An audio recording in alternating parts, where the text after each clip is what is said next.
فوراً یہ دعا پڑھ لیں، کیونکہ حضرت ابو امامہ فرماتے ہیں کہ نبی کریم صلی اللہ علیہ وسلم نے فرمایا، جس نے یہ دعا صبح کو 3 مرتبہ پڑھی اور مر گیا تو جنت میں داخل ہوگا۔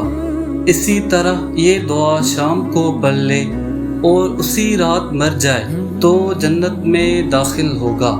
اللہم لک الحمد لا الہ الا انت ربی وانا عبدک آمنت بک مخلصا لک دینی امسیت علی عہدک ووعدک ما استطعت اتوب الیک من سیء عملی واستغفرک لذنوبی التی لا یغفرها الا انت۔